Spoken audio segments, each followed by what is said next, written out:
चलिए आगे बढ़ो, उससे पहले भारतीय बाजार आप लोग की स्क्रीन पर आएंगे तो इस नए हफ्ते की नई सीरीज की कमजोर नोट पे, खासे कमजोर नोट पे शुरुआत होती हुई इस समय निफ्टी 5% के दबाव के साथ ट्रेड करता हुआ ऑलमोस्ट 490 अंकों की कमजोरी के साथ कामकाज होता हुआ दिन के लोज के आसपास ही कहना चाहिए भारतीय बाजार इस समय आपको नजर आएंगे। और ये मूड बिगाड़ने का काम कर रहा था ग्लोबल क्यूज ने।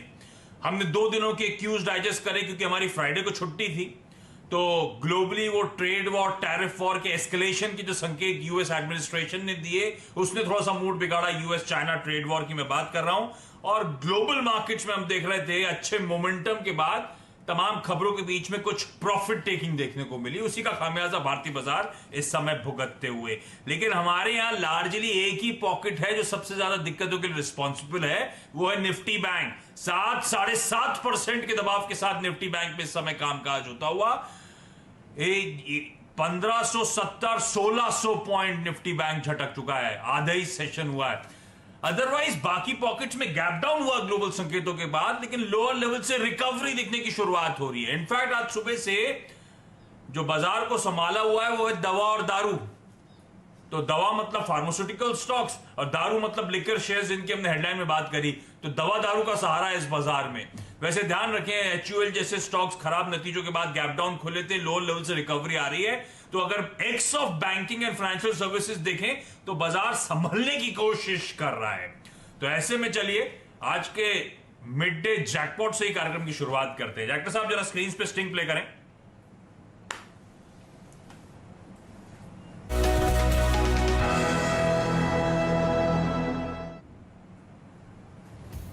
आज सुबह से मैं मेंशन कर रहा हूं इंफ्रा स्पेस से जुड़ी कंपनीज, ईपीसी कंपनीज, इनको रडार पे रखिएगा।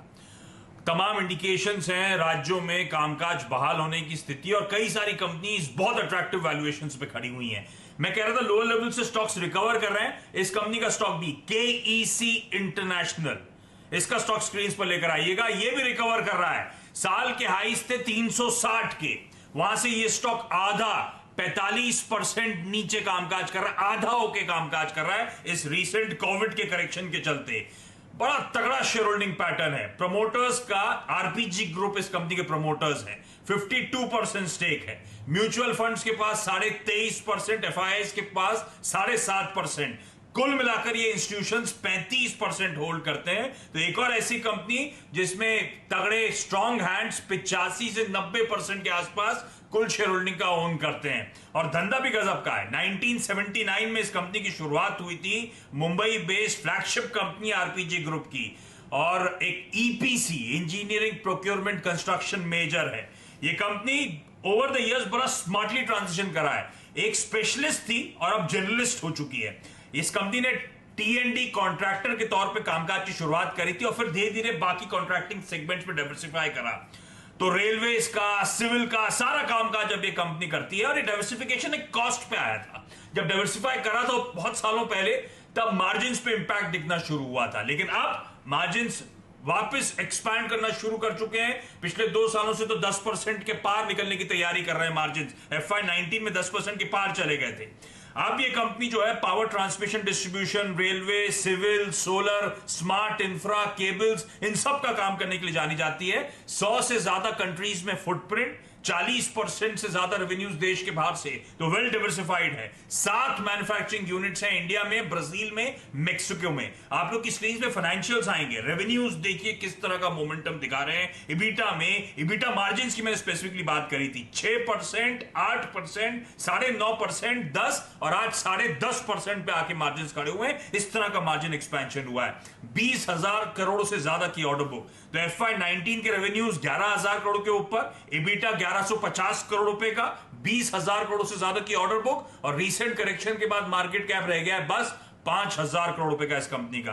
तो one of the top industrial picks है। और इसीलिए मैं कह रहा हूं क्योंकि इस कंपनी की ग्रोथ जो है अपने पीयर से कहीं ज्यादा है। बैलेंस शीट लगातार इंप्रूव हो रही है और रीसेंट करेक्शन के बाद बहुत अट्रैक्टिव वैल्यूएशंस पे कंपनी खड़ी हुई है। केईसी इंटरनेशनल स्टॉक्स पर आप रखिए। ये कंपनीज, इस तरह की कंपनीज बहुत अट्रैक्टिव बेट्स हैं जहां पे सबका भरोसा है। एफआईआईज, म्यूचुअल फंड्स, प्रमोटर्स, और धंधा आप खोल के पढ़िएगा, मजा आ जाएगा आपको। तो इस तरह की स्ट्रॉन्ग फंडामेंटल वाली कंपनीज में करेक्शन में एक्यूमुलेट कंसोलिडेट करने के मौके ढूंढने चाहिए।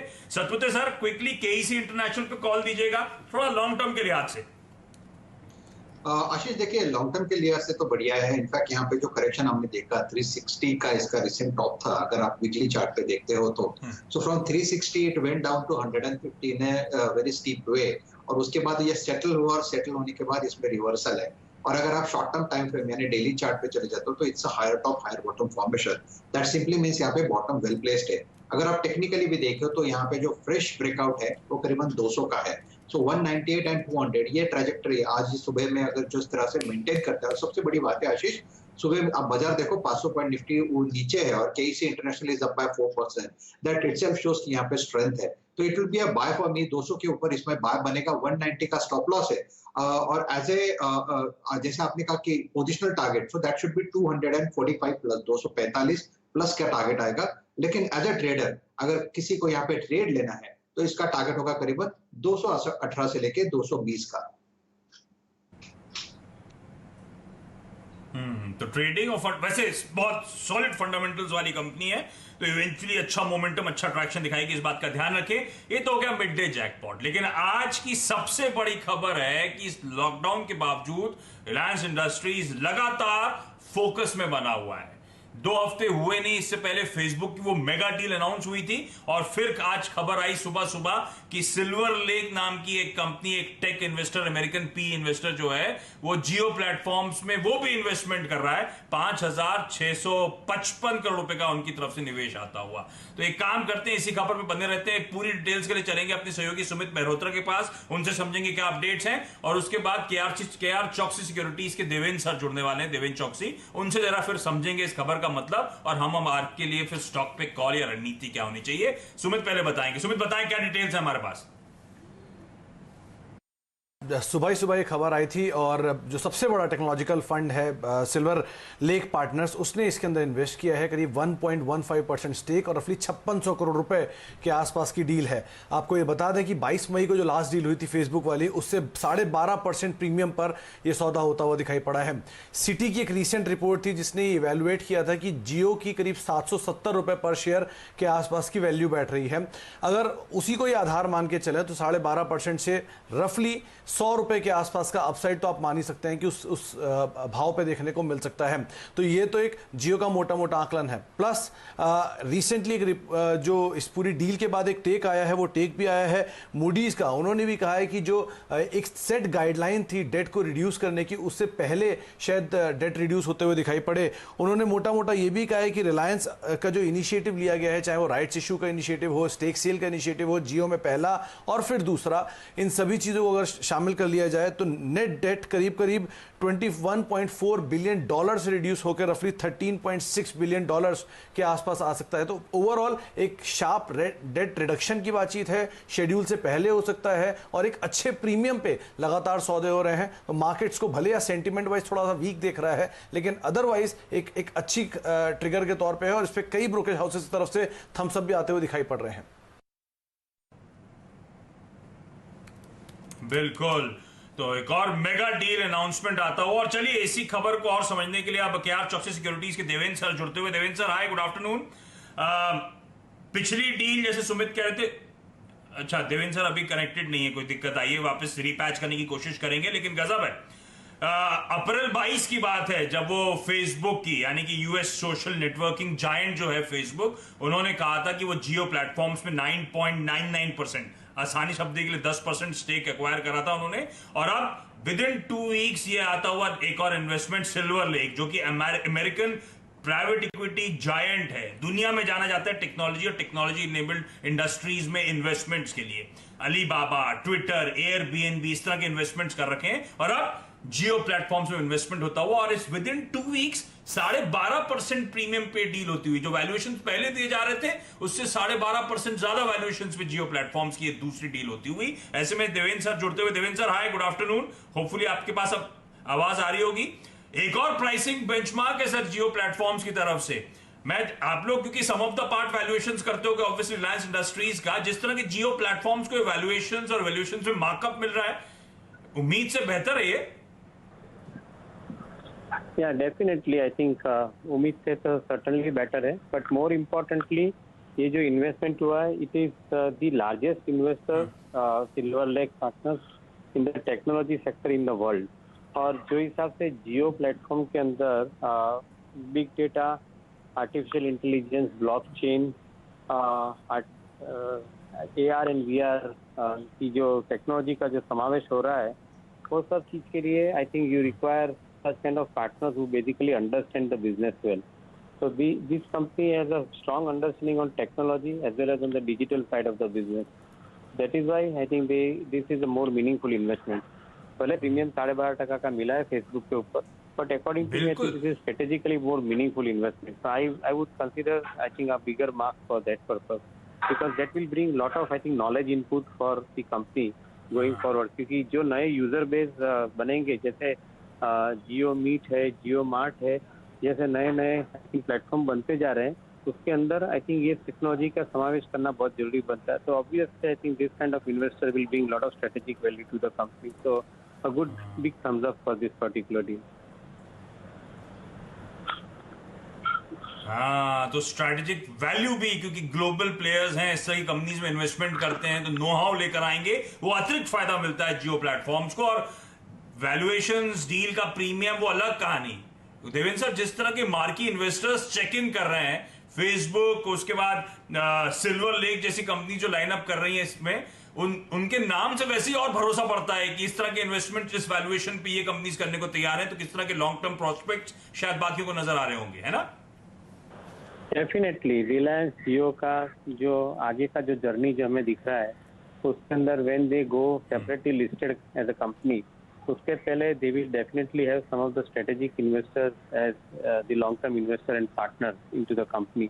तो ये चीज के हिसाब से जब भी कंपनी पब्लिक मार्केट में आएगी, तभी उसका वैल्यूएशन के ऊपर ज्यादा प्रभाव पड़ेगा। And I think that will give the larger confidence to the people who are investing in public market into this company. So certainly I think it's a very strategically thought process in which they are bringing one after another large investors into the company. अच्छा, Sumit mention कर रहे थे Moody's investor services की, उनकी तरफ से वो update आता हुआ कि सिल्वर लेक ने जो इन्वेस्टमेंट करा है वो दिखाता है आरआईएल की एबिलिटी और विलिंगनेस अपने डिजिटल सर्विसेज कारोबार को मोनेटाइज करने की, और रीइंफोर्स करता है कंपनी का कमिटमेंट वो नेट डेट लेवल्स को रिड्यूस करने का। तो क्रेडिट पॉजिटिव ये इवेंट है उनके हिसाब से। देवेंद्र सर, ये जो डी लेवरेजिंग, क्योंकि आप वो ऑलमोस्ट $7 बिलियन राइट्स इशू के जरिए सिल्वर लेक और फेसबुक का इन्वेस्टमेंट, तो ये जो डी लेवरेजिंग का प्लान है, ये अहेड ऑफ शेड्यूल लग रहा है आपको, या जैसा एंटिसिपेट करता वैसे ही रोल आउट हो रहा है? आई थिंक 2021 फाइनेंशियल ईयर के अंदर कंपनी ने ऑलरेडी स्पेल आउट किया था कि they will be going debt free, and I think they will be going with good quality.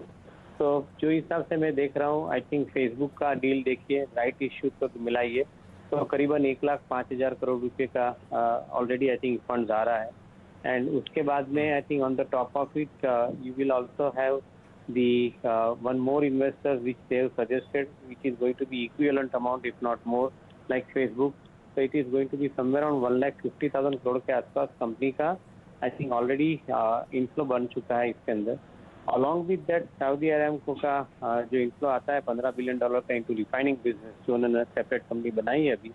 So at a group level we are seeing I think around 2,50,000 to 2,75,000 crore का I think inflow, and which is making the company net debt free. So I think this is where I think you are seeing the opportunity कि एक बार capital expenditure का programme complete होने के बाद आपका debt free होता है status, तो सर्टनली वैल्यूएशन के हिसाब से देखें तो आई थिंक ज़्यादा वैल्यूएशन कंपनी को मिलना जरूरी बनता है। In any case I think in the technology sector जो कंपनीज या ग्रुप कैश रिच है, जिनके पास आई थिंक कैश पड़े हैं, लिक्विडिटी पड़ी है, उनको आई थिंक इन्वेस्टर ज़्यादा पकड़ से वैल्यूएशन देता है। तो मैं ऐसा समझता हूँ कि it's a very positive thing going forward for Reliance as a group is concerned.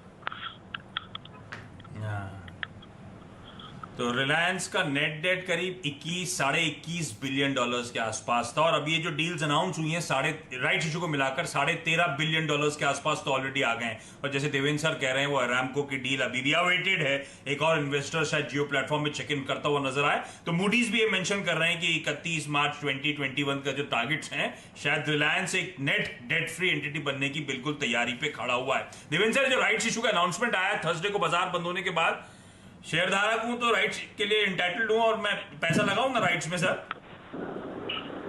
मेरे ख्याल से लगाना चाहिए, क्योंकि आई थिंक आपको only 6% of your equity you are going to get the right issue.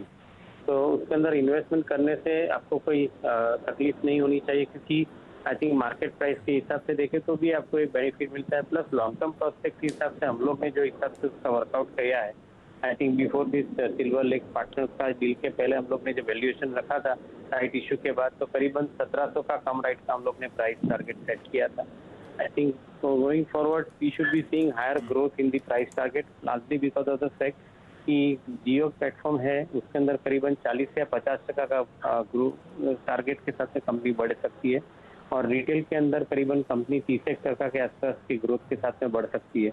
तो ये दोनों जगह पे कंज्यूमर फेसिंग बिजनेस के अंदर जैसे कंपनी का ग्रोथ ज़्यादा आता है, तो सर्टनली रिलायंस के अंदर प्राइस का टारगेट हम लोग अपवर्ड रिवाइज करने की ज़्यादा उम्मीद रखते हैं, because these two businesses are also having very large amount of EBITDA margin. So उससे हिसाब से देखें तो भी I think ultimately Jio platform can contribute according to me in 21-22 an amount equivalent or maybe I think half of the entire Reliance's profit at EBITDA level could be contributed only by Jio platform only. So that visibility is giving us the confidence to improve the price target going forward. तो Devendra sir, क्योंकि वाकई एक consumer driven technology driven company अपने आप को reposition कर रही है रिलायंस बड़ा स्मार्टली। आप जब कह रहे हैं स्टॉक में उछाल आगे आउट परफॉर्मेंस, मैं क्या टारगेट्स लेके चल रहे हैं आप लोग रिलायंस के? आज की कमजोरी में 1440 ऑड लेवल्स पर रिलायंस खड़ा हुआ है, क्या इवेंचुअल टारगेट्स हैं लॉन्ग टर्म के लिए आज से रिलायंस इंडस्ट्रीज के सर? तो जनरली आई थिंक ये साल का टारगेट 2021 का जो टारगेट हमने सेट किया है वो 1700 रुपये का कम राइट टारगेट सेट किया हुआ है। अकॉर्डिंगली आई थिंक दी 1700 रुपये के ऊपर पड़ जाता है पे price, but accordingly I think the -6% would be the expect price target for the company. चलिए देवेंद्र सर, बहुत बहुत धन्यवाद डिटेल में पूरी हमसे बातचीत करने के लिए और इस तरह के वैल्यूएबल इनसाइट्स देने के लिए। तो फेसबुक, सिल्वर लेक जैसे लोग आना, उनके साथ टेक्नोलॉजी, वो पैसा लगाना, वैल्यूएशन अलग कहानी, वो जो टेक्नोलॉजिकल नो हाउ लेकर आएंगे वो अलग एडेड एडवांटेज होगा रिलायंस इंडस्ट्रीज के लिए, जो बाजार को फैक्टर इन करना चाहिए। राइट्स इंटाइटल्ड है, अगर आप शेयरधारक हैं बिल्कुल सब्सक्राइब करें राइट्स के लिए, और इवेंचुअली आने वाले समय में 1700 तक के टारगेट्स रिलायंस इंडस्ट्रीज पे नजर आते हैं। रिलायंस इंडस्ट्रीज जब वो इस सिल्वर लेक की जब वो प्रेस रिलीज आई थी, उसमें बड़ा अच्छा लिखा था, मैं कोट करना चाहूंगा कि जियो जो है इंडिया की highest quality most affordable data market provide कर रहा है इंडिया को, और ताकि हर इंडियन डेटागिरी कर सके वो स्मार्टली पुट अक्रॉस करना था। लेकिन सतपुते सर, दिन के लोस थे 1417 के जब मार्केट पिटा था, उसके बाद से रिकवर हुआ है, 3.5% कमजोर था, अब महज 1.5% की कमजोरी के साथ रिलायंस इंडस्ट्रीज कामकाज कर रहा है। टेक्निकली स्टॉक कैसा पोजीशन है? देखो फर्स्ट आपको ये भी देखना पड़ेगा कि रिलायंस लोअर लेवल से रिकवर हुआ है, 850 का लो था, वहां से रिकवर होकर करीबन 1500 तक गया। इसका देखिए टेक्निकली जो प्रोजेक्टेड टारगेट है वो 1650 का है, 1650 1700 जो देवेंद्र बहनी का प्रोबेबली वो टारगेट मुझे लगता है अगले सीरीज तक आना चाहिए, probably he start talking about 1 month. लेकिन जिस तरह से पैटर्न बन के आ रहा है तो मुझे लगता है आशीष ये 1350 के नीचे तो पक्का जाएगा नहीं, कि जो इसका 200 EMA लेवल है और जो 200, 100, 50, 20 ये सब जो सपोर्ट बनते हैं ये 1350 के आसपास बनते हैं। तो मैं यही कहूंगा आशीष कि अगर इस बाजार के सामने करेक्शन में 1350 के आसपास मिले तो यहाँ पे बाई करना चाहिए, क्योंकि अल्टीमेटली इसको 1650 प्लस जाना है। तो गिरावट में खरीदारी करने वाला स्टॉक है, टेक्निकली भी 1650 प्लस नजर आता है, और देवेंद्र सर फंडामेंटली भी कह रहे हैं 1700 के टारगेट्स। खैर, रिलायंस इंडस्ट्रीज आज खबर में था, एक और गजब की डील अनाउंस करी, इसलिए इसकी डिटेल में चर्चा करी। लेकिन बता दूं ब्रेक लेने से पहले, ये जो कंपनी डिस्कस कर रहे हैं रिलायंस इंडस्ट्रीज, और ये जो चैनल आप देख रहे हैं सीएनबीसी आवाज का जो मैनेजमेंट है, प्रबंधन, ओनरशिप जो है वो रिलायंस इंडस्ट्रीज के पास है, वो स्टैंडर्ड डिस्क्लोजर। ब्रेक ले रहा हूं, ब्रेक के उस पार मार्केट्स पे कवरेज कंटिन्यू करेंगे। राजेश सर से जानेंगे मार्केट्स को लेकर अब उनका निफ्टी पर कॉल क्या है, निफ्टी बैंक पे कॉल क्या है।